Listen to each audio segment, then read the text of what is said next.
الله يبسط الرزق لمن يشاء ويقدر وفرحوا بالحياة الدنيا وما الحياة الدنيا في الآخرة إلا متاع ويقول الذين كفروا لولا أنزل عليه آية من ربه قل إن الله يضل من يشاء ويهدي إليه من أناب الذين آمنوا وتطمئن قلوبهم بذكر الله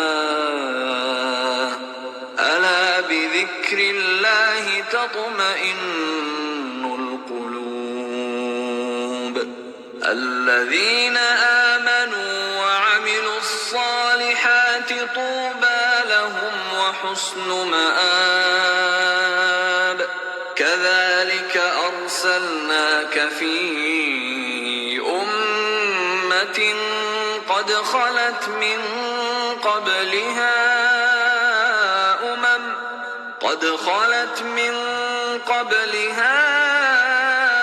أمم لتتلو عليهم الذي أوحينا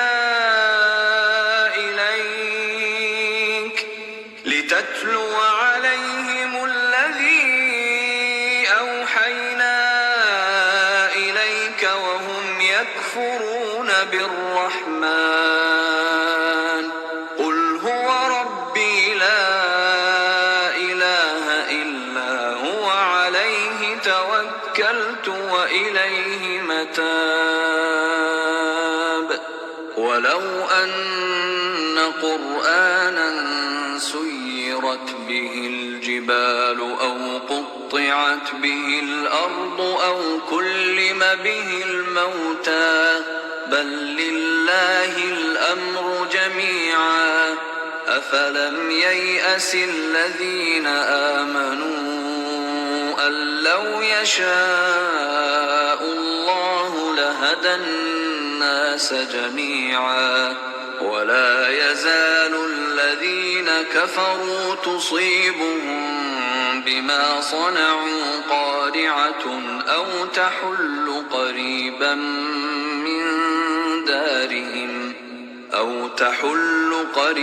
من دارهم حتى يأتي وعد الله إن الله لا يخلف الميعاد. Allah étend largement ses dons ou les restreint à qui il veut.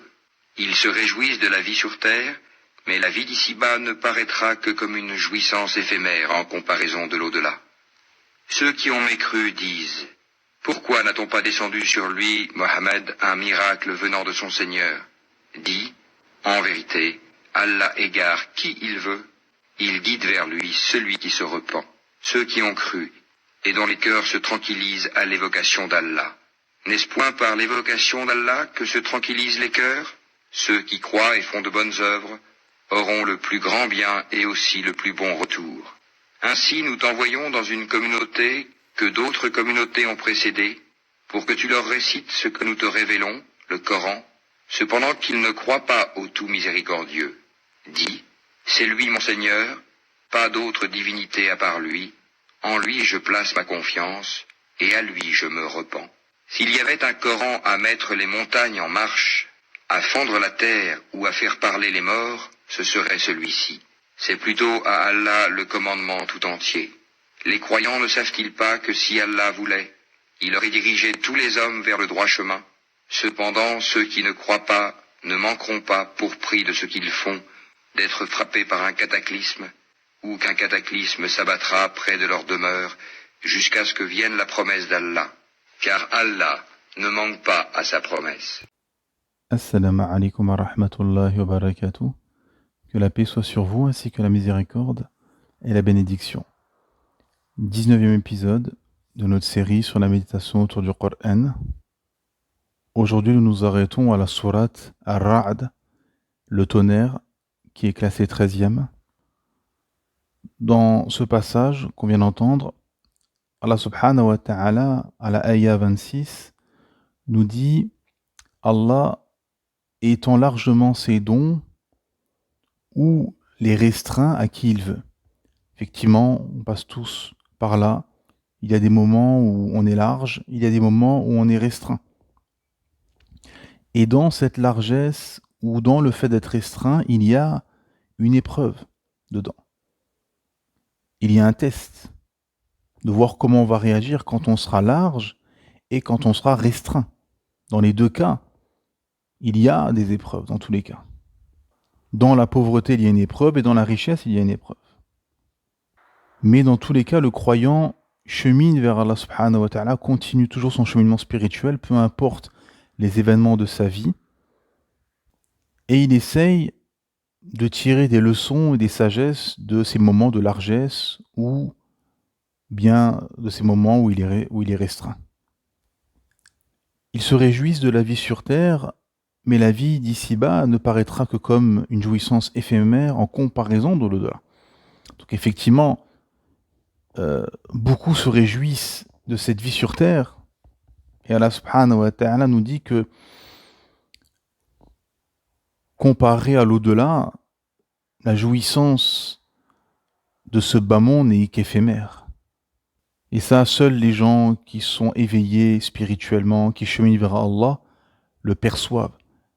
Ils perçoivent l'illusion mondaine, alors que ceux qui sont plongés dans ce bas monde, ils sont tellement plongés dans ce bas monde éphémère qu'ils sont pris dans l'illusion et ils croient à cette illusion mondaine. Ensuite, Allah subhanahu wa ta'ala nous dit, traduction dans le sens, ceux qui ont mécru disent pourquoi n'a-t-on pas fait descendre sur le prophète Mohammed sallallahu alayhi wa sallam, un miracle venant de son Seigneur? Dit en vérité, Allah égare qui il veut et il guide vers lui celui qui se répand. Effectivement, les malades du cœur, les égarés, les hypocrites auront toujours des objections. Jusqu'à aujourd'hui. Jusqu'à aujourd'hui, on le voit, que ce soit des apostats, des anti-islam, des athées, ils émettent toujours des objections sur le Coran, sur des adorations, sur ceci, sur cela, pourquoi il y a ceci, pourquoi il n'y a pas cela, etc. Le fond, c'est que la personne est malade du cœur, elle est corrompue au fond d'elle. Alors que le sincère, au contraire, il se répand perpétuellement, comme Allah Ta'ala nous dit. Ils disent, mais pourquoi on n'a pas descendu sur le prophète Mohammed sallallahu alayhi wa sallam un miracle venant de son Seigneur? Et Allah Ta'ala les réfute direct en disant, en vérité, c'est simple. Allah Ta'ala expose clairement la vérité. En vérité, Allah égare qui il veut et il guide vers lui celui qui se répand. C'est tout. La vérité, elle est là, elle est claire. Les sincères, ceux qui ne se mentent pas, qui ne cherchent pas ce bas monde, qui ne tournent pas autour du pot, ils s'y engagent, se répandent, soumettent leur âme à leur Créateur Allah subhanahu wa ta'ala et s'élèvent spirituellement. Les autres restent en bas, confondus dans leurs passions et leurs vices, qu'il les détruit un peu plus chaque jour, et ils émettent à chaque fois des objections contre la vérité, car au fond d'eux, ils n'en veulent pas. C'est ça la réalité. Et là, ensuite, Allah subhanahu wa ta'ala nous dit quelque chose qui est un verset qui est célèbre dans le Coran, et c'est principalement sur ce verset, sur ce signe qu'on va méditer, s'arrêter aujourd'hui. Allah Ta'ala dit, ceux qui ont cru et dont les cœurs se tranquillisent à l'évocation d'Allah. N'est-ce point par l'évocation d'Allah que se tranquillisent les cœurs? Effectivement. Et on voit que ce signe est la suite du signe juste avant. En vérité, Allah égare qui il veut et il guide vers lui celui qui se répand, ceux qui ont cru et dont les cœurs se tranquillisent à l'évocation d'Allah. N'est-ce point par l'évocation d'Allah que se tranquillisent les cœurs? Effectivement, mes frères et sœurs, on est dans une époque qui est assez complexe et compliquée, où la masse des gens a perdu la raison face aux passions et aux tentations de ce bas monde. Les gens cherchent plus à s'extraire de la révélation qu'à embrasser l'islam totalement. Je parle de ceux qui sont déjà dans l'islam. Je ne parle pas des convertis. Les cœurs sont devenus malades. Les gens ont tous quasiment un logiciel matérialiste. Les gens se jalousent et se concurrencent pour les biens éphémères de ce bas monde. Comme d'ailleurs annoncé par le prophète Mohammed sallallahu alayhi wa sallam, lorsqu'il dit « Encouragez le bien et interdisez le blâmable, jusqu'à ce que vous voyiez que l'avarice est loi, que les désirs sont assouvis, que ce bas monde est préféré à l'au-delà, et que chacun est infatué de son opinion. À ce moment-là, occupez-vous de vous-même et fuyez le public. Des jours pénibles viendront après vous. Vivre à cette époque nécessitera pour les musulmans une patience équivalente à celle qu'il faut pour tenir du charbon ardent dans la main. Quiconque à ce moment-là sera capable d'avoir cette patience recevra la récompense de 50 personnes. Les Sahaba ont dit 50 personnes parmi eux. Minhum, la minkum. Non, 50 personnes de vous, des Sahaba, des compagnons. Imaginez-vous là, l'énorme récompense pour ceux qui tiendront dans cette époque. Et il ne fait aucun doute que nous sommes dans cette époque. On voit effectivement que l'avarice est loi, que les désirs sont assouvis, que ce bas monde est préféré à l'au-delà, et que chacun est infatué de son opinion. On le voit très bien sur les réseaux sociaux, les influenceurs, etc. Chacun y va de sa réflexion, de son opinion. Chacun essaye de trouver une solution pour toute problématique. Ils essayent de trouver cette solution dans tout moyen, toute chose, sauf ce qui est fondamental, ce qui est notre lumière pour nous guider dans ce bas monde, le Coran, la parole d'Allah Ta'ala et la sunna de son messager, sallallahu alayhi wa sallam. Et au milieu de cette corruption généralisée, où le gharib et la ghaliba, les étrangers, religieusement parlant, eh ben, comme justement le dit le hadith et le dit ce terme eschatologique qui annonce une époque où les croyants seront des étrangers, ben effectivement, le croyant sincère est un étranger dans sa nation, dans sa tribu, parmi ses proches. Il est combattu, montré du doigt, marginalisé. Et finalement, au milieu de tout ça, mes frères et sœurs, eh ben, qu'est-ce qui peut apaiser notre âme, tranquilliser nos cœurs? C'est effectivement l'évocation d'Allah subhanahu wa ta'ala, le dhikr, l'évocation d'Allah subhanahu wa ta'ala, se rappeler Allah subhanahu wa ta'ala, évoquer Allah subhanahu wa ta'ala, se souvenir d'Allah subhanahu wa ta'ala. À tout moment, peu importe où vous soyez, peu importe la situation, évoquez Allah subhanahu wa ta'ala. Car il y a un médicament miraculeux dans l'évocation, dans le dhikr, qui est justement, comme Allah Ta'ala nous le dit dans cette ayah, c'est que ça tranquillise le cœur. Effectivement, l'évocation, le dhikr, tranquillise le cœur du croyant. Alhamdulillah. Ça l'apaise. Et on a besoin, mes frères et sœurs, de dhikr. On a besoin d'apaisement. On a besoin que nos cœurs se tranquillisent par rapport à tout ce qui se passe, tout ce qu'on voit, tout ce qu'on entend. Le monde est en ébullition. Beaucoup d'injustices, beaucoup d'hérésies, d'égarements, de gens qui sont dans une duplicité, les choses sont brouillées. Beaucoup se disent musulmans et au fond d'eux, ils ne sont pas musulmans. Ils ont un autre paradigme, un autre logiciel. La pression familiale. On sait très bien comment la plupart des proches réagissent avec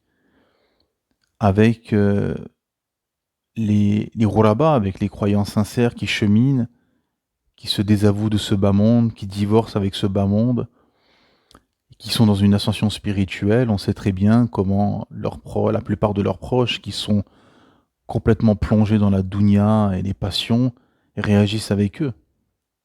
Et c'est pour ça que ça nous amène aussi au fait que l'évocation d'Allah subhanahu wa ta'ala, ça passe aussi par le fait d'être dans une prédisposition, d'être dans un contexte favorable pour l'évocation d'Allah subhanahu wa ta'ala. Car évoquer Allah subhanahu wa ta'ala en faisant une balade à la campagne, dans le désert, à la montagne, dans la forêt, etc., ce n'est pas la même chose qu'évoquer Allah ta'ala dans les villes, au milieu des gens, au milieu du bruit, du brouhaha, d'endroits où tout va à 200 à l'heure, où les gens sont complètement bouffés, préoccupés par ce bas monde. Ce n'est pas la même évocation, car le contexte joue énormément dans le dhikr. Mais dans tous les cas, l'évocation permet de tranquilliser le cœur. Et justement, plus vous êtes dans des endroits qui sont difficiles pour le cœur, qui serrent le cœur, car il y a du bruit, il y a beaucoup de gens corrompus, c'est un endroit qui est aux antipodes de la spiritualité, et bien, effectivement, vous avez encore plus besoin de dhikr, de rappel d'Allah subhanahu wa ta'ala pour tranquilliser votre cœur au milieu de tout ça. Mais plus l'endroit est spirituel, plus, en plus de l'évocation d'Allah ta'ala, votre cœur se tranquillisera encore plus, car vous êtes avec des gens qui évoquent aussi Allah ta'ala, vous êtes dans des endroits spirituels qui prêtent à l'évocation d'Allah subhanahu wa ta'ala. C'est pour ça qu'à travers le temps, les croyants n'ont fait que ça. Les croyants n'ont fait que se déplacer dans des endroits qui étaient le plus optimal pour le cheminement spirituel, pour l'évocation d'Allah, pour tranquilliser leur âme, leur cœur, leur esprit. Mais effectivement, l'isolement spirituel, le fait de se retirer, d'aller dans des endroits reculés, campagne, désert, montagne, forêt, lac, etc., d'aller au milieu de la création d'Allah subhanahu wa ta'ala et de l'évoquer, c'est effectivement quelque chose de très apaisant et qui est un médicament qui est vital, surtout dans cette époque, surtout dans ces sociétés matérialistes, de course à la richesse, de course à l'orgueil, où la plupart des gens sont zombifiés par la matrice.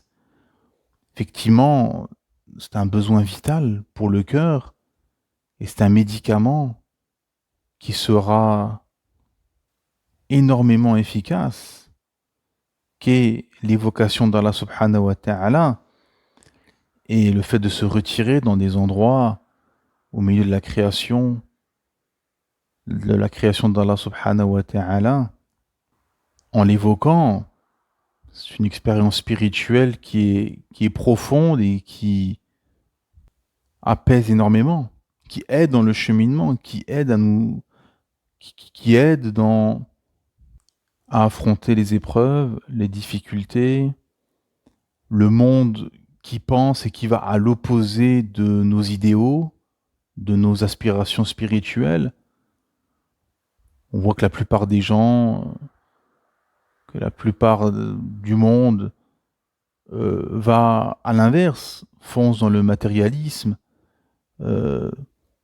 ce seront des proies faciles pour Masih ad-Dajjal, tant ils sont plongés dans le matériel et ils sont dépendants des passions et de tout ce qui est attrait à ce bas monde.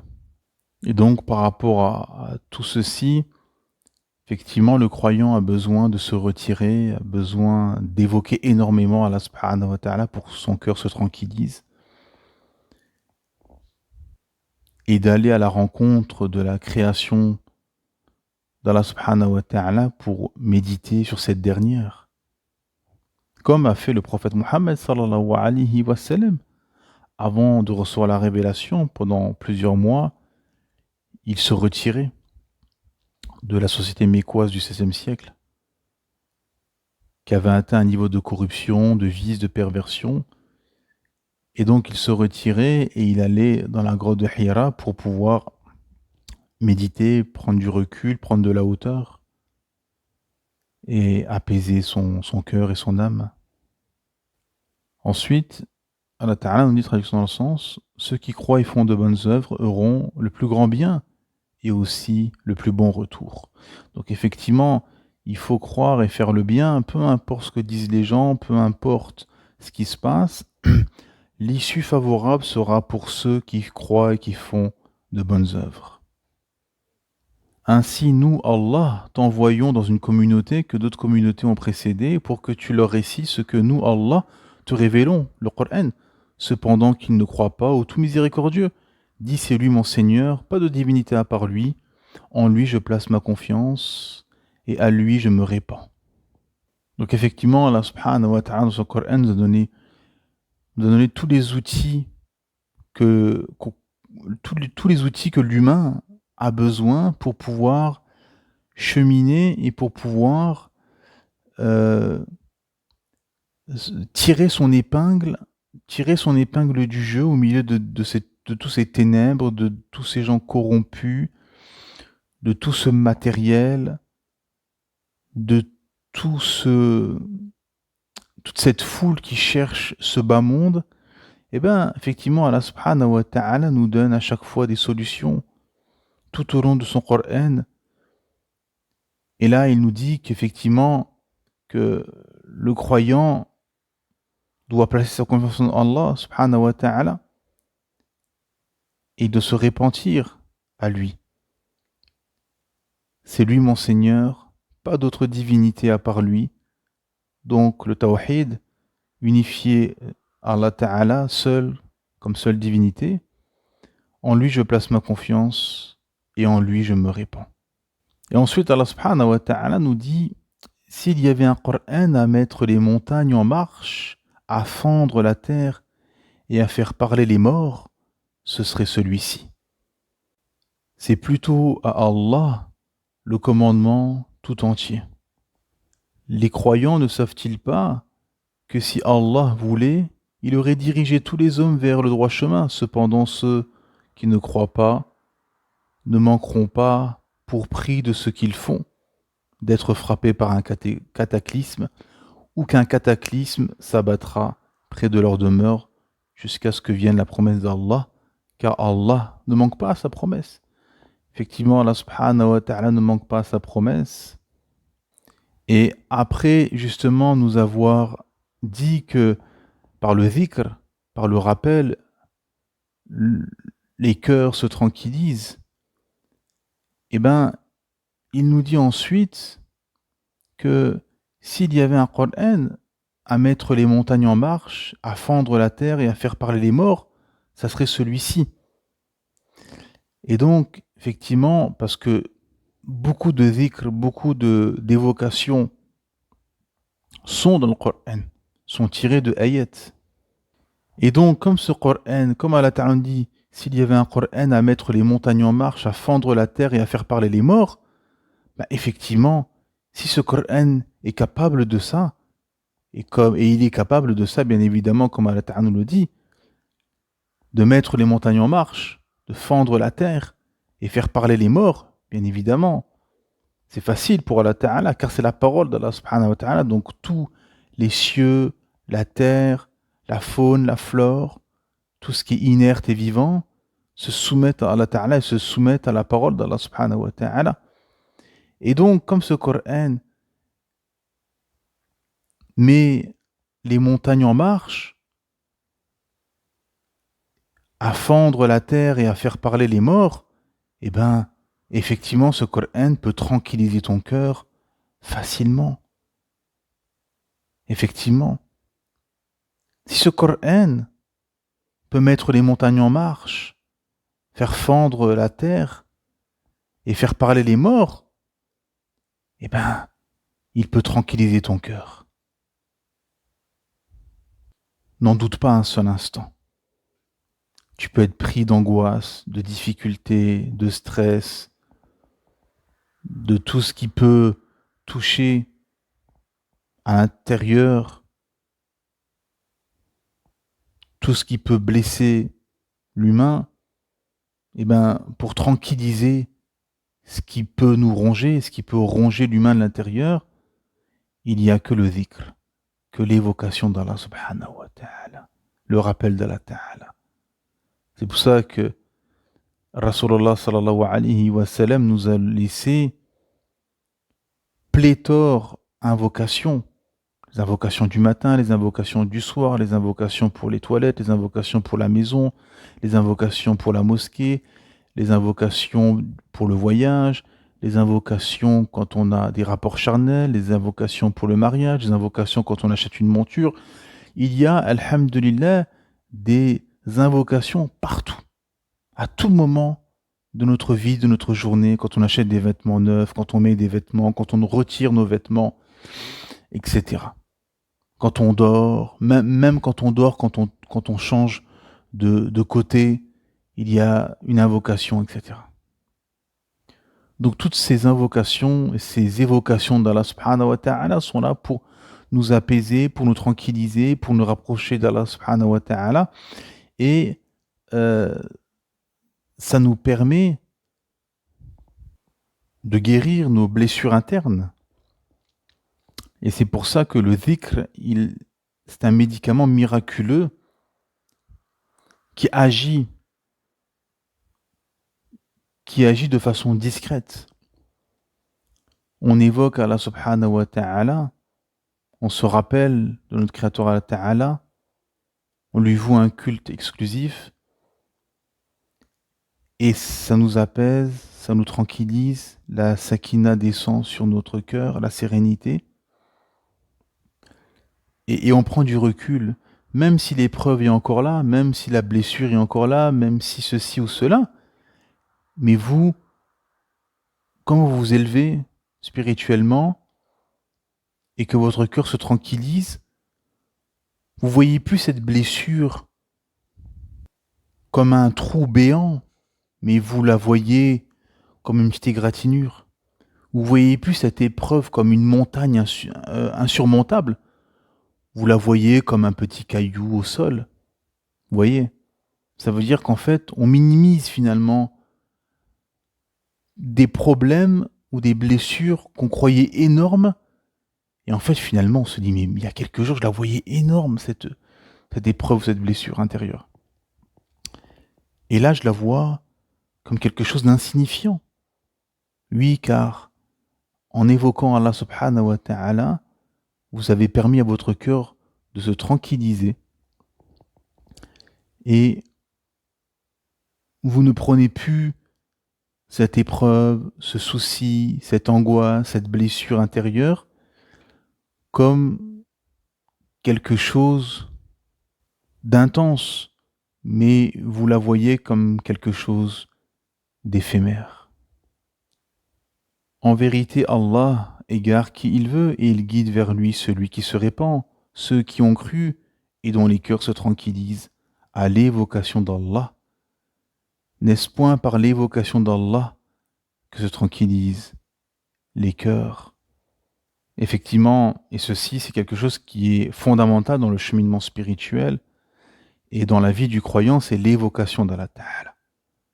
L'évocation d'Allah, ce n'est pas juste quand je fais ma prière, j'évoque Allah Ta'ala ou à certains moments et le reste du temps, non. Non, l'évocation d'Allah Ta'ala, c'est tout le temps, tout le temps. Confiez-vous à votre Créateur Allah Ta'ala. Isolez-vous avec votre Créateur, subhanahu wa ta'ala. Dites-lui ce que vous avez sur le cœur. Demandez-lui qu'il vous apaise, qu'il apaise vos soucis, qu'il apaise votre cœur, qu'il améliore votre situation. Et évoquez-le matin et soir, jour et nuit, sur vos montures ou dans vos demeures.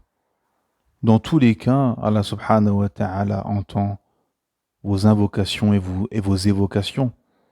Et c'est la différence entre les vivants et les morts vivants et ceux qui sont réellement vivants. C'est l'évocation d'Allah subhanahu wa ta'ala. Celui qui invoque Allah ta'ala, qui a une relation avec son créateur Allah ta'ala, qui se confie à lui, qui l'évoque perpétuellement, c'est un moyen d'éloignement des péchés également. C'est un moyen d'éloignement du mal, car vous êtes toujours dans une connexion avec le divin, toujours dans l'évocation, dans la demande de pardon, dans le repentir. Alors qu'à l'inverse, plus la personne est éloignée d'Allah, plus elle ne l'évoque pas, plus elle est stressée, plus elle est prise dans ce bas monde, et plus elle n'estime pas Allah subhanahu wa ta'ala à sa juste valeur, et plus la personne ne croit pas que Allah ta'ala peut améliorer sa situation, peut lever son angoisse, peut l'extirper de son épreuve ou de son problème. Car la personne s'est détournée du Très-Haut et s'est détournée du dhikr. En vérité, Allah égare qui il veut et il guide vers lui celui qui se répand. Ceux qui ont cru et dont les cœurs se tranquillisent à l'évocation d'Allah. N'est-ce point par l'évocation d'Allah que se tranquillisent les cœurs? Na'am, effectivement. Plus vous cheminez vers Allah Ta'ala, plus vous l'invoquez, vous l'évoquez, plus vous vous rapprochez de votre Créateur Allah Subhanahu wa Ta'ala, plus vous êtes dans une proximité avec Allah Subhanahu wa Ta'ala, plus vous avez cette lumière où vous comprenez beaucoup plus de choses, vous percevez la réalité de ce bas monde.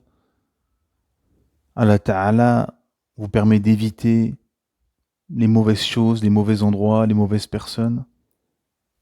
Et vous ressentez cette lumière divine qui vous accompagne au quotidien.